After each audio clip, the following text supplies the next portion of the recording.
मित्रों नमस्कार।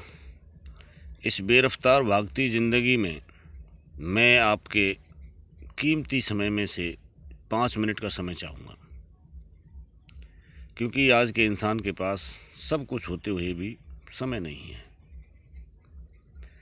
मैं जिस विषय पर आपसे बात करना चाहता हूँ, अपने विचार साझा करना चाहता हूँ, वो एक बहुत ही गूढ़ और गंभीर विषय है। जैसा कि आप सभी जानते हैं कि बच्चे हमारा भविष्य हैं, हमारे देश का भविष्य हैं, हमारे परिवार का भविष्य है। कल इन्हीं में से कोई कलेक्टर बनकर जिले की और प्रदेश की प्रशासनिक व्यवस्था को संभालेगा, कोई एसपी बनकर जिले की और प्रदेश की कानून व्यवस्था को संभालेगा, कोई जज बनेगा, कोई वकील बनेगा, कोई डॉक्टर बनेगा, कोई इंजीनियर बनेगा, तो कोई शिक्षक बनेगा। नेता बनकर हमारी नेतृत्व करेगा और समाज को, राष्ट्र को एक नई विकास की ऊंचाइयों पर लेके जाएगा। जज और वकील बनकर कानून की व्याख्या करेंगे और अध्यापक बनकर राष्ट्र को नई दिशा देंगे, समाज को नई दिशा देंगे।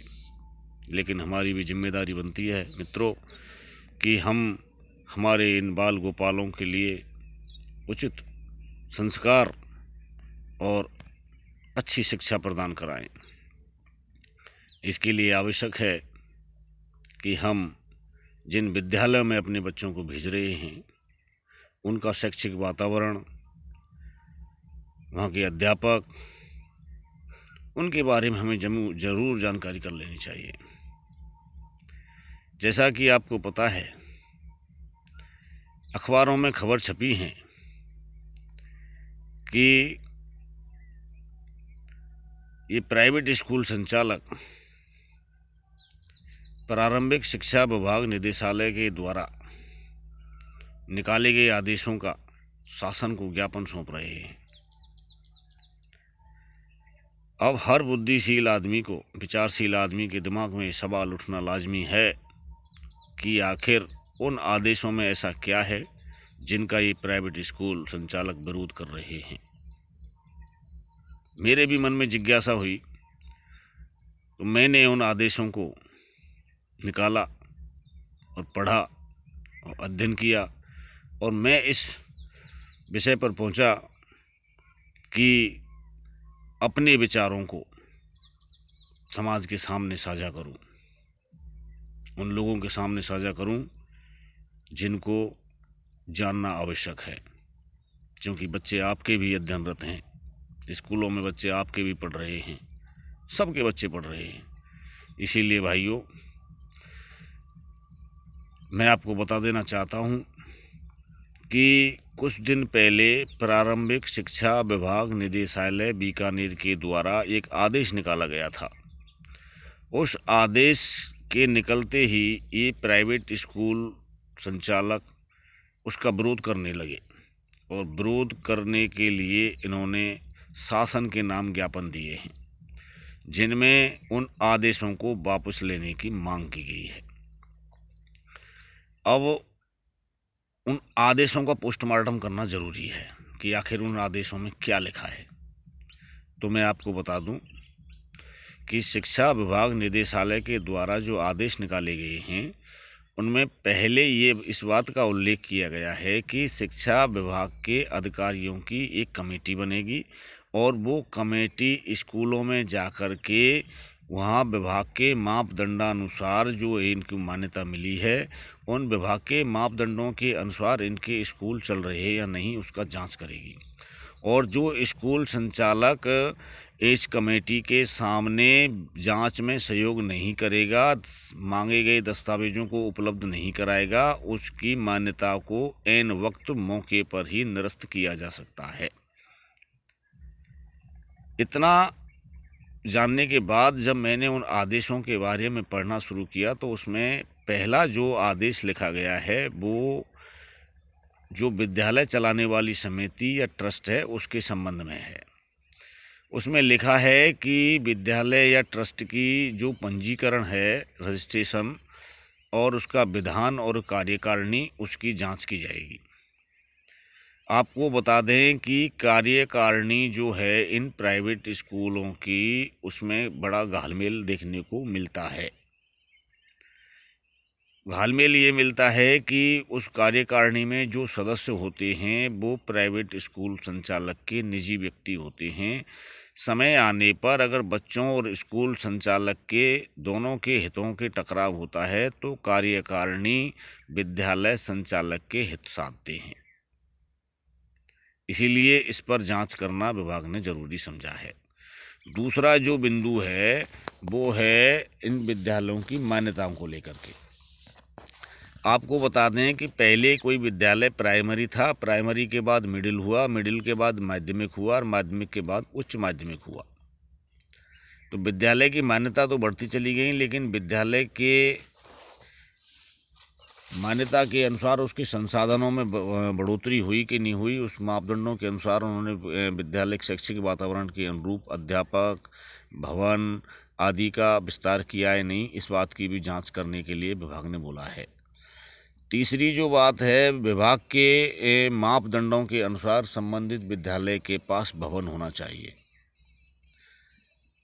देखने में ये आया है कि जो विद्यालय हैं उनके पास भवन अपूर्ण हैं, भवन नहीं हैं, कोठरियों में बच्चे पढ़ रहे हैं। और गांव में, रूरल एरिया में तो, ग्रामीण अंचल में तो ऐसे स्कूल हैं जिनमें दिन में स्कूल चलता है और शाम को भैंसें बांधी जाती हैं। बड़े बुरे हाल हैं इन स्कूलों के। तो इस बात पर भी विभाग ने चिंता जाहिर करते हुए जांच करने के आदेश दिए हैं। अगला जो आदेश विभाग ने निकाला है उसमें लिखा है कि बच्चे और अध्यापकों की संख्यात्मक अनुपात के आधार पर नियुक्ति होनी चाहिए टीचरों की। देखने में ये आया है कि इन स्कूलों में ज़्यादातर टीचर जो हैं वो कम हैं और बच्चों की भरमार है। एक ही अध्यापक के माथे 80-80, 90-90, 70, 100, 80, 90, 100 बच्चों की क्लास लेने के लिए बच्चे को, स्कूल को, टीचर को दिए जाते हैं। अब आपको ये सोचने की बात है कि 80 बच्चों की क्लास को अध्यापक कैसे कॉपी जांचेगा, कैसे होमवर्क देगा, ये इस बात का अध्ययन करना, जांचना बहुत ज़रूरी है। बड़ी क्लासों में तो अगर अध्यापक के पास मसाला है तो वो बड़ी क्लासों को, ज़्यादा बच्चों की क्लास को आराम से संभाल सकता है अगर उसकी अपनी सब्जेक्ट पर कंट्रोल है तो। लेकिन छोटी क्लासों में तो विशेषकर संख्यात्मक अनुपात पर शिक्षकों की नियुक्ति बहुत आवश्यक है। आगे लिखते हैं आदेशों में कि शिक्षकों की नियुक्ति, उनके अवकाश, वेतन और भविष्य निधि के बारे में रिकॉर्ड होना चाहिए जो कमेटी के मांगने पर उपलब्ध कराना होगा। इन आदेशों के पढ़ने के बाद हमारे दिमाग में एक सवाल आता है कि इन आदेशों में ऐसा क्या गड़बड़ है जिसकी वजह से ये स्कूल संचालक विरोध कर रहे हैं। शिक्षा विभाग को इन आदेशों की कठोरता से पालन कराना चाहिए, क्योंकि शिक्षा ही एक ऐसा दीपक है जो समाज को उजाला देता है। अगर बच्चों की शिक्षा ही, प्राइमरी सेक्शन, मिडिल सेक्शन ही अगर कमज़ोर हो गया तो फिर आगे बच्चा कमज़ोर हो जाता है और कमज़ोर पाँवों पर व्यक्ति खड़ा नहीं रह सकता। मैं प्राइवेट स्कूलों का कतई विरोधी नहीं हूँ। मैंने भी प्राइवेट स्कूलों में अध्यापन कराया है, मेरे भी बच्चे प्राइवेट स्कूलों में पढ़ते हैं।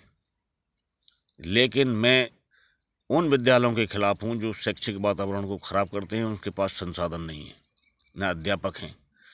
ये भी देखने में आता है कि प्राइवेट स्कूलों में अध्यापक आया राम गया राम रहते हैं, क्योंकि इनके पास जो विभाग के पास जो रिकॉर्ड के अनुसार जो अध्यापक होते हैं वो अलग होते हैं और पढ़ाने वाले अध्यापक अलग होते हैं।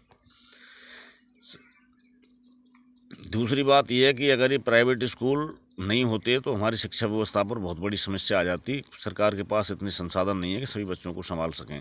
इसीलिए प्राइवेट स्कूल संचालक मेरी बात का बुरा ना माने, और मैं अभिभावकों से निवेदन करना चाहूँगा कि बच्चों के लिए उचित शिक्षा और अच्छे संस्कार देने की आवश्यकता है।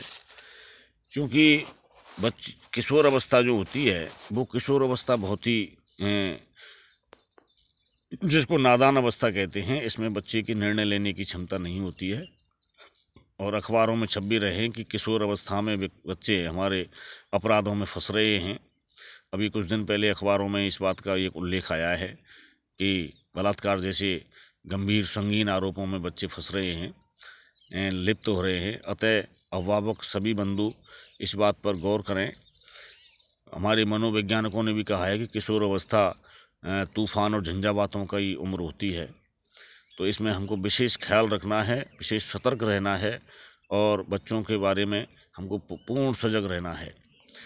अगली बात, मैं प्राइवेट स्कूलों के अलावा सरकारी शिक्षकों के संबंध में भी कुछ कहना चाहूँगा कि प्राइवेट स्कूल, सरकारी स्कूल के जो अध्यापक हैं उनकी निष्ठा पर सवाल है। सरकार को इस बात का सर्वे कराना चाहिए कि इन सरकारी स्कूल जो राजकोष से तनख्वाह लेते हैं, इनके बच्चे अध्ययन कहाँ करते हैं। अगर इनके बच्चे सरकारी स्कूलों में अध्ययन नहीं करते हैं, प्राइवेट स्कूलों में अध्ययन करते हैं, तो उनसे पूछा जाना चाहिए कि आप सरकार से तनख्वाह लेते हैं, राजकोष से तनख्वाह लेते हैं और अपने बच्चों को तुम प्राइवेट स्कूलों में क्यों पढ़ाते हो। उनके खिलाफ़ कार्रवाई होनी चाहिए। सरकार को गंभीरता से इस विषय पर विचार करना चाहिए। और सभी बंधु जो मेरे इस वीडियो को देख रहे हैं, उनसे मेरा निवेदन है कि मेरा इस बुद्धि व्यायाम में अगर कुछ सार तत्व है तो टिप्पणी ज़रूर करके मुझे बताएं, और जिससे मैं अगला वीडियो बनाने के लिए और प्रोत्साहित हूँ। नमस्कार।